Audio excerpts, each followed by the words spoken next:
Molly Ringwald, thank you for joining us today. So awesome. Oh, thank you. I mean, author, actress, advice columnist, Yes. singer. You're performing here in Mesa tonight. We'll talk about that in just a second. Yes. But first, let's talk about something that's in the news. On this weekend, it's a big anniversary of 30 years since the release of The Breakfast Club. That's right. Does that blow your mind? It kind of does, yeah. I mean, I feel like it just went by like that. I mean, I can't quite wrap my head around it, and also can't quite wrap my head around the fact that, you know, anyone cares. You know, like I loved the movie. I loved making the movie. I loved it when it came out, but I certainly did not expect to be talking about it 30 years later. I think it's one of those things, and not to date myself, but I was a senior in high school when it came out, and we went and saw the movie, and you could sit there and say, oh, I know the stoner guy, and I know the goth chick, and I know this person, I know this person, and I think it's still relatable to this day. It is. I mean, they really are archetypes, and, you know, I'm constantly surprised by the wide variety of people who are affected in some way by this movie, or feel like this movie spoke for them. And I think it's because, you know, we're all different, the characters are all different, but it's the theme of the movie is about how everyone feels the same, that no matter who you are, you always feel in some way like you don't belong. And I think that's a powerful message for everyone. And there are good and bad aspects to every type that you want to typecast in high school, correct? That's right, yeah. And your kids are getting a little bit older. Do they watch this movie? Have they seen it? My daughter, my 11-year-old daughter, has seen it. She has seen all 3 of the John Hughes movies that I made. First 16 Candles, and then Pretty in Pink, and then I actually did a story for This American Life with Matilda of her watching it and sort of documenting that experience and what that was like for me, because I didn't have these movies growing up because I was in them. So I'm one of the few teenagers who didn't have those movies to relate to, you know, because your experience is different if you're on the other side of it. So it was the first time I really feel like it was almost like experiencing it like everyone else did through my daughter, and it was great. It was really fun. It holds up, doesn't it? It really does. Yeah. It really does. I mean, you know, Breakfast Club especially, I think, because there are less opportunities for it to look dated because we're all basically wearing the same thing. So, you know, it's really, I think, only the dance sequence, maybe, that where you're like, oh, okay, that is an 80s movie because they're dancing right now. Right. But other than that, you know, I think it's sort of a little perfect film. And I think it was right around that time. I mean, you're on the cover of 17 magazine, you're on the cover of Time magazine, you've got all these hit movies. I mean, you were white hot, and that is an area that very few people in entertainment ever attain. Mm-hmm. I mean, what was that like? Well, it was exciting in a lot of ways, but also kind of scary and kind of unexpected. I mean, I always felt like I was going to do well because, I don't know, I was kind of told that I was going to do well by my parents, and so they, you know, I believed it. Okay, well, yeah, I have to do great things in my life, and but I just didn't know that it would happen quite so soon. You know, so I think that it's kind of a hard thing to go through. You know, I think show business is really fun and really glamorous and exciting in certain ways, but it's still a business, and not necessarily the best place, I think, to grow up. So, you know, I don't want my kids, for instance, to be involved in show business until later, until they're older, because I feel like kids should really just be able to kind of be kids and make mistakes and figure out who they are before they're professional. But that's my personal experience because I've been through it, you know. How did you avoid some of the pitfalls that we see, you know, the Justin Bieber type things or the Lindsay Lohan type things? Was it parenting? I mean, what was it? I think I have really great parents, and I was, you know, really close to them, and I was just always really interested in something else. I mean, I was always told by them to not put all of my eggs in one basket, you know, even though I was talented, you know, with acting and singing, it wasn't all about that, and to look outside of that for validation. Everything couldn't come from one place. And so I think I really took that to heart, and I was always just really interested in books, I think, and, you know, what was happening outside of Hollywood, you know, so which is why I moved to France. And I just think it really sort of opened me up as a person and has sort of enabled me to have a really interesting life.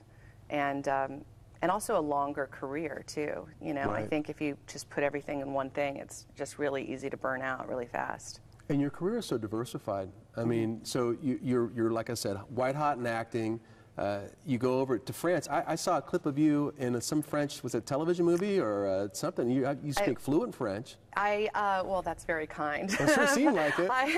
I use the word fluent. Fluent is generous. I do speak French, and I did do movies in France when I was living there. But I'm somebody who's very conversational because I put all my focus in conversation because I knew I wanted to work in French. So I can get by, and I can sing in French. You know, reading and writing are, you know, not totally my strong suit. But yeah, I've had a very interesting career. I think I've always tried to do things that are interesting to me and sort of follow my bliss, as Joseph Campbell would say. You know, and I think that's just what's kept me sort of interested and happy. Is that the key? I mean, now putting on your advice columnist hat, is it finding your bliss? I mean, because I think more and more people these days are jumping around and doing different careers and exploring at different ages in life. Is that what you'd recommend? Well, you know, it's worked for me. I think I'm just somebody who's always been interested by a lot of different things, and I haven't really felt satisfied just doing one thing. You know, there's other people who like to just focus on one thing, or, you know, specialize or hyper focus, and I think it just really depends on who you are and what your temperament is. But I think the most important thing is just not to listen to anyone more than yourself, because I think people very often think, oh, I should do this or I should do that. You know, I really want to be an artist, but my mom wants me to be a lawyer, so I'm going to be a lawyer. And then they do that and then realize, well, they don't really want to be a lawyer, or vice versa, you know. I think it was really, people just have to really listen to themselves and figure out what they want to do. Let's talk about your music, if we can, a little bit, because you're kind of transition, or you know, you're doing everything all at once. But right now, we're talking about music. You grew up in a musical household. Your dad was a professional musician, correct? That's correct. Is he still? He is, yeah. Nice. He just, whenever I'm playing near where my parents live, they come and visit. And so I was in California last night, and I invited my dad on stage to do the encore. Oh, nice. Yeah, it's great. I mean, I love my band, but there's something about playing with my dad that is so special. I mean, there's nobody that can follow me and know where I'm going like him. It's like we have this sort of, you know. It's like you share genes or something. It's like we share DNA. You know, it's really special. Yes, he's the one that gave me the love of jazz music, and it's something that I've come back to in my life, and it's, you know, so meaningful for me. And yeah, I really feel lucky to have had that, because a lot of people, you know, didn't grow up with that kind of musical education, and I just got it. You know, we were listening to jazz all the time, and, you know, he was playing me, you know, Bix Beiderbecke and Louis Armstrong and, you know, Ella Fitzgerald and Bessie Smith, you know, when I was this high. And, you know, I feel like I was just really fortunate to have that. Right. And you had an album that came out not that long ago. How did that do? Tell me about making that album and why you decided to do it. It did great. I was completely, you know, sort of surprised. It was really a labor of love. And I didn't know that I was going to record an album. It was really, I put my band together, and then we started to do, I mean, I kind of wanted to do it under the radar, because I was just really doing it for fun. And then it was just kind of one thing led to another, and then we got in this groove, and then Peter, my pianist, and I decided to kind of go on a commando mission and just record the album, and we did, and then Concord Jazz picked it up and released it, and it did really well. And it was, and it's exciting. I mean, it's, you know, it's this other side of my career that people really, it's another side of me that not that many people know about. Right. So it feels a little bit like a magic trick. you know. And I told you I grew up in Sacramento, so we'd hear little whispers about you going down to the jazz festival and singing with your dad, and that was kind of a big deal. And that's the first I heard that you were even musical at all. I had no idea. Yeah, I think, well, my dad was one of the people that helped start that festival back in the day, so I think I was one of the first guest stars when I was 4 years old. Big deal. Yeah, every Memorial Day, that's where it would be. That's fun. The music business today, and you entered it at, what a different time than it would have been 20 years ago. Yeah. You know, and it's a challenging time, right, to get into music?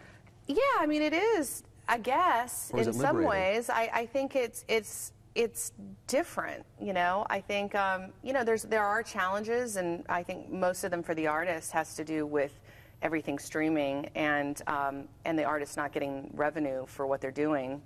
That's hard. I mean, it's not as hard for me because I get revenue from, you know, a multitude of sources, you know, mostly from my acting, you know, also from my writing.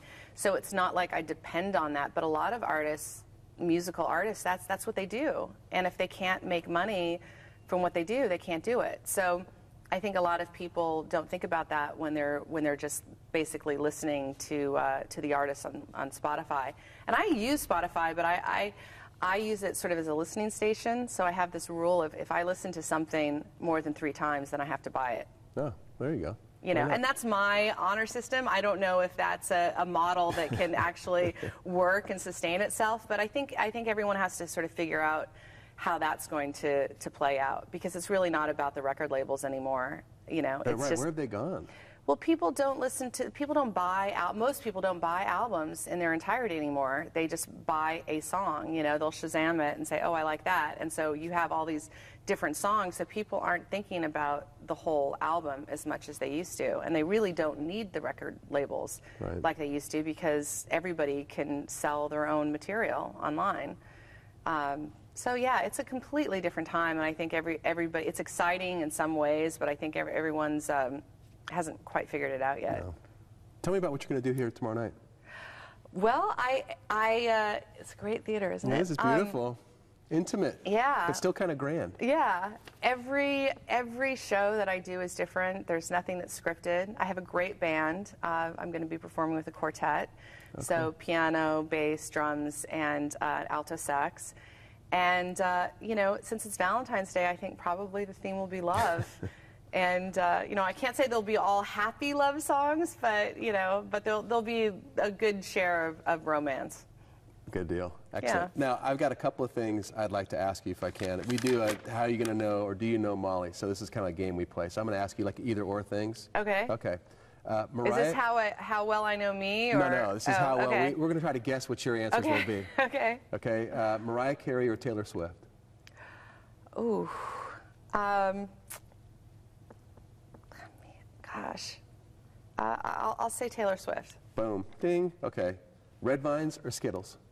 Skittles. Mustangs or Camaro? Mustangs. 50 Shades of Grey or To Kill a Mockingbird? To Kill a Mockingbird. Didn't have to think about that was easy. Thank you so much. Great meeting you.